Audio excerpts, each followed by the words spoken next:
কথা শোনো।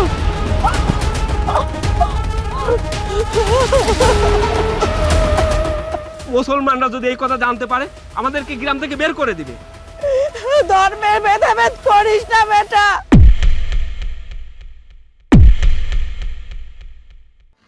হায় ভগবান, সারাদিন সংসারের এত কাজ করি, তাও বৌমার মন পাই না। ও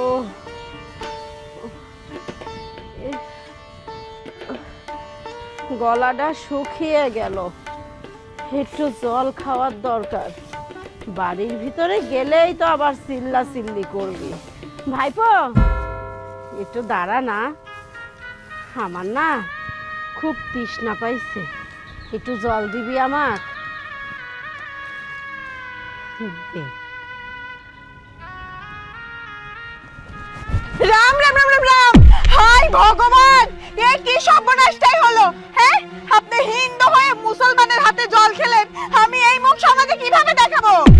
বৌমা, তাতে কি হয়েছে? মুসলমানের হাতে জল খাইলে কি হয় বৌমা? ওরাও মানুষ, আমরা হিন্দুরাও মানুষ, এই নিয়ে এত বাড়াবাড়ি করো না। হায় হায় ভগবান, এটা আপনি কি বলছেন? হ্যাঁ, এমনিতেই তো মুসলমানের হাতে জল খেয়ে আপনি তো নিজেকে অপবিত্র করেই ফেলেছেন, তার উপর বড় বড় কথা।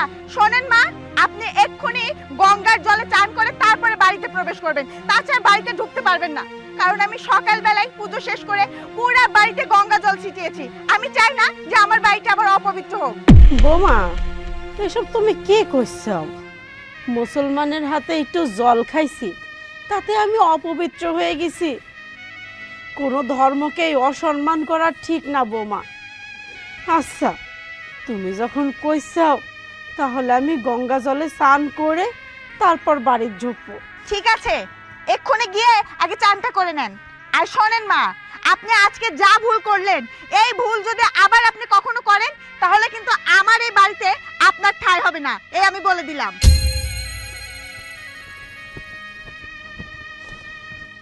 শোনো ভাইপো, তুমি কিছু মনে করো না, আমিও কিছু মনে করিনি। সবার আগে মানুষ সত্য, এটাই আমি বিশ্বাস করি, যেখানে জাত ভেদাভেদ কিছুই থাকতে পারে না। যাও, তুমি এবার চলে যাও।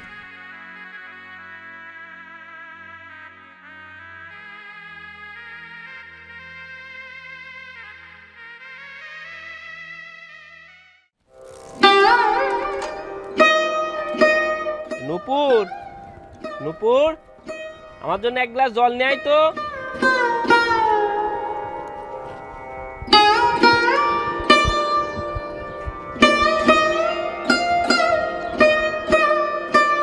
হায় ভগবান, হে কি সর্বনাশটাই হলো! এই যে রবি, তুমি এখানে বসে আছো, আর ওইদিকে যে কি সর্বনাশ হয়ে গেছে সেটা কি তুমি জানো? আরে আমাকে যদি না বলো আমি কেমনে জানবো? এই যে তোমার মা মুসলমানের হাত থেকে জল খেয়েছে। রাম রাম রাম রাম, হায় ভগবান, আমার মা এটা কি করছে? আমার মা মুসলমানের হাত থেকে জল খাইছে। এখন কি করব? হ্যাঁ, তুমি কি এই সমাজে মুখ দেখাতে পারবে? পারবে না। সত্যি তো, এই সমাজে আমি কেমন করে মুখ দেখাবো? আর এই পাপ কেমন করে আমি মোচন করব? আমি সেটা জানি না।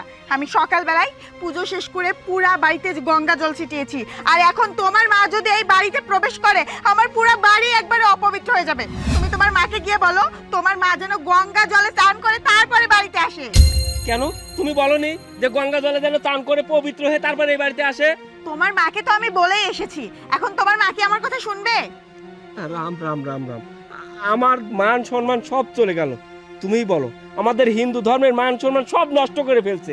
এখন যে আমি কি করি সেটাই বুঝতে পারছি না। কি আর করবে? তোমার মাকে গিয়ে বলো এই ভুলটা যেন আর কোনো সময় না করে, তাহলে কিন্তু এই বাড়িতে তোমার মাকে আমি জায়গা দিব না। ঠিক আছে, যাও, আমি মাকে আবার বলবো।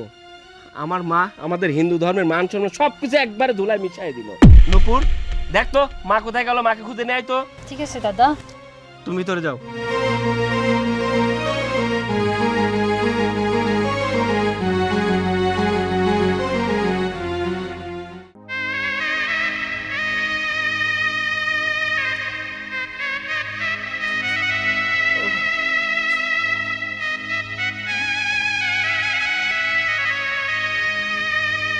মা, দাদা তোমাকে ডাকছে, তুমি এখানে বসে আছো। তো দাদা কে ডাকতেছে আমার? আমি আর কিছু বলতে চাই না, দাদাই তোমাকে বলবে, চলো। চল।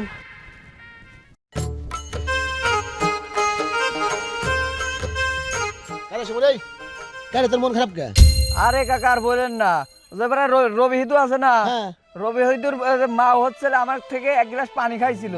এই কারণে রবি হিদুর বউ আমার অনেক কথা বলছে, জাত মাত নিয়ে অনেক কথা বলছে আমাদের। খুশকি রে, এত বড় আসপদ্দা।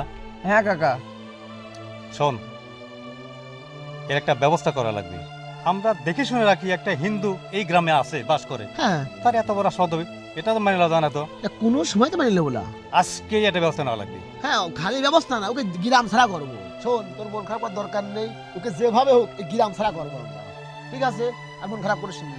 আসসালামু আলাইকুম জাকির ভাই, ওয়ালাইকুম ভালো আসসালাম। আছেন? আলহামদুলিল্লাহ। তা করে যাচ্ছ ডাক্তার সাহেব? যাচ্ছি, ওই যে রবির মা একটু অসুস্থ, তো যাই দেখে আসি একটু। কি রবির মা অসুস্থ, সে তুমি চিকিৎসা করতে যাচ্ছ? হ্যাঁ। তুমি জানো এই সুমনের হাত থেকে রবির মা এক গ্লাস পানি খাইছে বলে ওই রবির বউ যেসব কথা বলিছে এই মুসলমানের বিরুদ্ধে, আমরা মুসলমান থেকে পানি খাইছাও কেন, ঠিক আছে? তাতে আমরা চাচ্ছি না যে তুমি বাড়িতে চিকিৎসা করতে যাও। এত বড় সাহস, বলেন কি ভাই? তাহলে তো ওদের এই এলাকা ছাড়া করতে হবে। খালি শোনো কিভাবে ওকে বাড়ি থেকে বের করে দেওয়া যায় সেই বুদ্ধিটা তোমাকে শিখিয়ে দিচ্ছি, শোনো।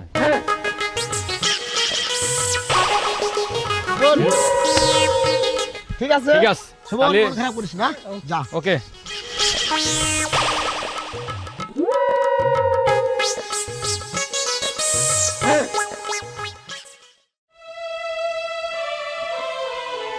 আচ্ছা লক্ষ্মী, আমার মায়ের হঠাৎ করে কি এমন হইলো যে এরকম অসুস্থ হয়ে পড়লো? তোমার মা অসুস্থ হবে না? তোমার মা তো মুসলমানদের হাতে জল খায়, তো তোমার মা অসুস্থ হবে না আমি অসুস্থ হব? আমার মাকে কতবার করে বললাম যে মুসলমানের হাতে জল খায়ও না, তারপরেও মুসলমানের হাতে জল খায়, খাবার খায়, কিন্তু ডাক্তার তো অনেক আগে ভিতরে ঢুকছে, এখনো বের হয় না কেন? দাদা, আমার মায়ের এখন কি অবস্থা, আর আমার মায়ের কি হয়েছে? দাদা, ভিতরে যা যা পরীক্ষা করে দেখলাম, তা আমি কিভাবে বলবো বলেন? আপনার তো বাবা মারা গেছে অনেক দিন হলো। হ্যাঁ। আপনার মা তাহলে এতদিন পর কিভাবে গর্ভবতী হয়?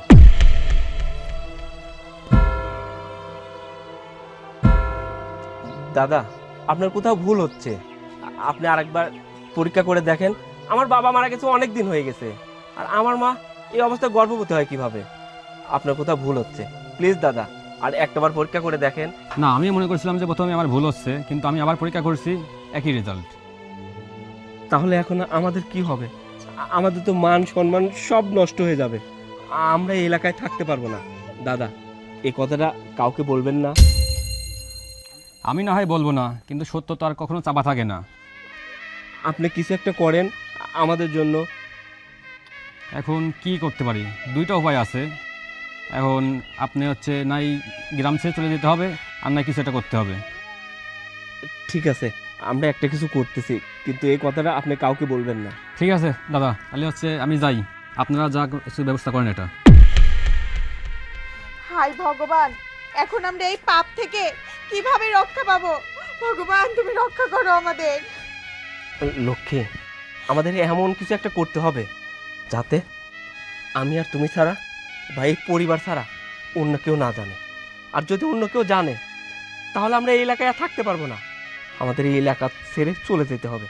চলো, আমরা একটা ব্যবস্থা করব। চলো।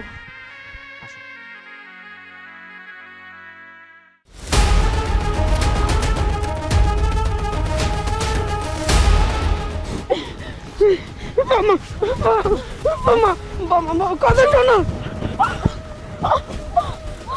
মামা, মামা, বেটারে, আমি কি এমন অন্যায় করেছি যে তোরা মুসলমানের মতো আমাকে জিন্দা কবর দিচ্ছে? আমাকে ছাড়ে দে তোরা, আমি তো কিছুই করিনি, আমাকে ছাড়ে দে বেটা। হাই ভগবান, এত অন্যায় কাজ করার পরেও উনি বলছে যে আমি কি করেছি? আপনি হিন্দু ধর্মের মানুষ হয়েও মুসলমানের হাতে খাবার খেয়েছেন, জল খেয়েছেন, তারপরেও আপনি কোনো পাপ করেননি। আর তারপরেও আমার শ্বশুর মারা গেছে অনেক বছর আগে, আর আপনি এই বয়সে এসে গর্ভবতী? আপনি তো একটা কলঙ্কিনী। আপনার চরিত্র যে এত খারাপ আমরা আগে জানতাম না। আপনি তো একটা নষ্ট মহিলা, পাপিনী লোক। বোমা, এত বড় মিথ্যা অপবাদ দিও না। আমি কোনো অন্যায় করিনি, আমি কোনো পাপ করিনি, বরং তোমরাই ধর্মের দোহাই দিয়ে আমার পর অবিচার করে যাচ্ছ। এত বড় মিথ্যা অপবাদ আমাকে দিয়ে না বৌমা। বাবা রবি, তুই ওর কথা বিশ্বাস করিস না। কি? তুমি কোনো অন্যায় করনি, তুমি কোনো পাপ করনি। তুমি একজন হিন্দু বাড়ির মানুষ হয়ে মুসলমান বাড়ির খাবার খাইছো, মুসলমান বাড়ির জল খাইছো। শুধু তাই না, আমার বাবা মারা গেছে অনেক দিন আগে, আর তুমি এই বয়সে এসে গর্ভবতী হইছো শুধু তোমার কারণে। আমাদের সমাজে কোনো মুখ দেখাইতে পারছি না। এই কথা যদি সমাজের লোক জানতে পারে, আমাদের একঘরে করে রাখবে। শুধু তাই না, মুসলমানরা যদি এই কথা জানতে পারে, আমাদেরকে গ্রাম থেকে বের করে দিবে। এত কিছু করার পরে তুমি বলছো তুমি কোনো পাপ করনি, অন্যায় করনি, তুমি একটা পাপী। তাই আমরা এই পাপকে ঢেকতেই তোমাকে আমরা জিন্দা কবর দিব। দাদা এত দেরি করছো কেন? কেউ দেখে ফেললে সর্বনাশ হয়ে যাবে, তাড়াতাড়ি জিন্দা কবর দিও। ঠিকই বলছিস, যদি কেউ দেখে ফেলে তাহলে তো আমাদের সর্বনাশ হয়ে যাবে। না না, তোরা আমাকে ছেড়ে দে। রবি, রবি বৌমা, আমাকে ছেড়ে দাও তোমরা। রবি, আমার কথা শোন বেটা, আমাকে জিন্দা খবর দিস না। তোর মা কোনো অপরাধ করেনি, ধর্মের ভেদাভেদ করিস না বেটা। সামান্য মুসলমানের বাড়ির জল খাইছি দেখে এত বড় শাস্তি দিস না।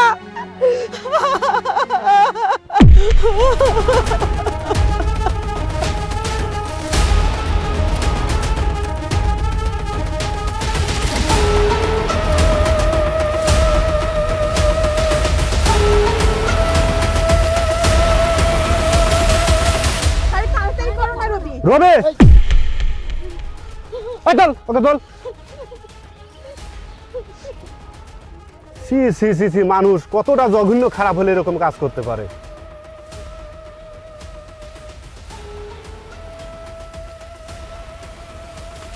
তাড়াতাড়ি চল।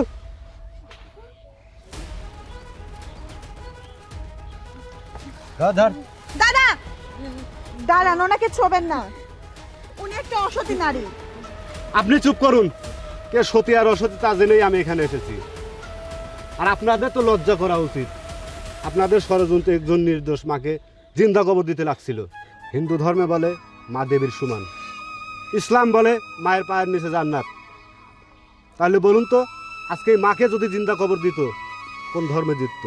আর কতকাল এরকম ধর্ম নিয়ে ব্যবসা করে খাবেন? এবার ধর্ম নামের ব্যবসাটা ছাড়ুন। আরে আপনাদের তো লজ্জা পাওয়া উচিত, যারা ধর্ম নিয়ে ব্যবসা করে খায়, যারা ধর্মকে ঢাল বানিয়ে বিষ ছাড়ায়। তারা তো কোনো ধর্মের মানুষই নয়, তারা এই সমাজের শত্রু, তারা এই দেশের শত্রু। ইসলাম ধর্ম কোনো ধর্মকে ছোট করে দেখে না। ইসলাম ধর্ম কারোর বুকে ছুরি মারতে শিখায় না। সব মানুষকে বুকে টেনে নেওয়ার নাম ইসলাম, মানুষকে সাহায্যের হাত বাড়িয়ে দেওয়ার নাম ইসলাম। তাই আপনাদেরকে বলছি, দুই হাত জোর করে বলছি, আর ধর্ম নিয়ে ব্যবসা করবেন না। এবার ধর্ম নিয়ে ব্যবসাটা ছাড়ুন। আমরা হিন্দু, মুসলিম, খ্রিস্টান, বৌদ্ধ, আমরা সবাই ভাই ভাই। তাই আপনাদেরকে বারবার বলি, ধর্ম নিয়ে কখনো ব্যবসা করবেন না। ঠিকই বলছেন দাদা, সত্যি আমরা ধর্ম নিয়ে ব্যবসা করি। আর তা যদি নাই হতো, তাহলে মুসলমানরা আমাদের উপর ষড়যন্ত্র করতে পারতো না। আজকে এরা ষড়যন্ত্র করছে। আমার মা কলঙ্কিনী, আমার মা পাপী, আর আমরা সেই পাপকে ঢেকতে আমার মাকে জিন্দা কবর দিতে লাগছিলাম। কিন্তু আমরা ভুলেই গেছিলাম যে মায়ের পায়ের নিচে আমাদের স্বর্গ, সেই স্বর্গকে আমরা জিন্দা কবর দিচ্ছিলাম। আমরা ভুলে যাই আমরা মানুষ।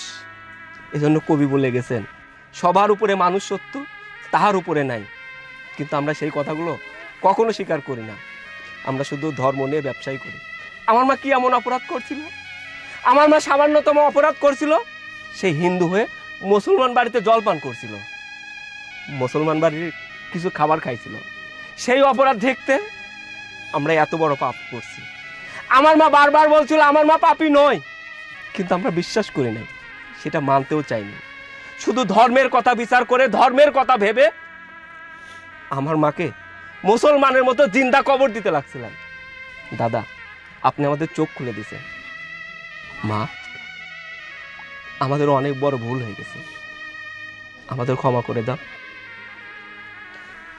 মা, ভগবানের দিব্যি দিয়ে বলছি, আর কখনো এমনটা করব না, আমাদের ক্ষমা করে দাও। মা, আপনি আমাকেও ক্ষমা করে দিন। আমি একটা মেয়ে হয়ে আপনার কষ্ট বুঝতে পারি না। ওদের কথা শুনে আমিও ধর্ম নিয়ে ব্যবসা শুরু করেছিলাম। আসলে আমরা এই কাজটা ঠিক করিনি। আপনি আমাদেরকে ক্ষমা করে দিয়েন মা। রবি ভাই আমার, আমাকে তুই মাফ করে দিস, কারণ এই সুমনের হাত থেকে তোর মা পানি খাইছিল বলে তোর বউ অনেক কথা বলেছিল। এই জন্য আমরা চিন্তা করেছিলাম যে একটা হিন্দু মানুষ হয়ে মুসলমানের নিয়ে অনেক কথা বলে, এটা আমি সহ্য করতে পারি নাই। ঠিক আছে, এই জন্য আমি ডাক্তারকে পরিকল্পনা করে আমি বলেছিলাম যে তোর মার পেটে বাচ্চা আছে, এই কথাটা বললে পরে খালি তোরা কষ্ট পাবো। এই জন্য আমি ভুল করে ফেলছি, তুই এক মাফ করে দিস। দাদা, আপনার এই ছোট্ট ভুলে আমরা কত বড় পাপ করতে লাগছিলাম জানেন? আমরা যদি এই পাপটা করতাম, ভগবান আমাদের কখনোই ক্ষমা করতেন না। শুধু আমাদের ভগবান না, আপনাদের আল্লাহ আপনাদের ক্ষমা করতো না। যাই হোক দাদা, আপনি সময় মতো না আসলে আমরা হয়তো এই পাপটা করেই ফেলতাম। আমরা আমাদের ভুল বুঝতে পারছি, তাই আমাদের ক্ষমা করে দিবেন। যাই হোক, অবশেষে আমার ভগবান যে সব কিছুর সমাধান করে দিয়েছে, এই অনেক। রতন, তো কি করে যে ধন্যবাদ জানাবো আমি জানিনি। আজ আমি অনেক খুশি আমার ভগবান যে সব কিছুর সমাধান করে দিয়েছে।